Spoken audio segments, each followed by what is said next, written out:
In this video, I'm going to show you how to add a watermark in Nitro PDF. Now, the first thing you have to do, you want to go to the top here under Page Layout, and you want to click on Watermark here, and click on Manage Watermarks and Backgrounds. Now, in here, you'll have two different profiles already. You have the draft watermark and the final watermark already. Now, of course, you could create a new one, or you could just go ahead and edit any of these. So, I'm just going to create a new one over here. I'm going to click on New Profile. I'm going to type in Watermark.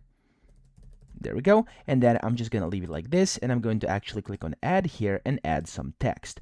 Now inside here, you'll be able to see you can basically type on whatever you want. I'm just going to name this one watermark. There we go, and I'm actually going to copy this inside text as well. And as you can see here on the top left inside the document, there's already the watermark. However, the problem is we actually have to change this. So we're going to actually change its size to like 45. Oops. For example, I just made a mistake. So for example, yeah, we're going to do it as 45. And then the style can be whatever you want. I'm going to make it bold. Yeah, there we go. And then of course you can set the color as well. You can set an underline if you wanna. And then of course you have different line spacings, dynamics, etc. You can add the border, stuff like that. And then here, this is the most important part because it's going to allow you to basically change it. So here you can apply it to all pages or just basically to some pages by selecting like ranges or maybe like specific pages, stuff like that.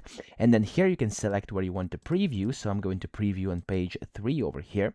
And then here you can see the layout. Okay, so here this is basically where you can select where you want your watermark to be. So if I go ahead and start clicking here, as you can see, it's going to start doing this, start moving. I'm going to put this at 0 and I'm going to put it on from center. And as you can see, I can basically put it inside center again. Now I don't like this because it's a bit too small. I'm going to put this on 80 or 72, which is max. There we go.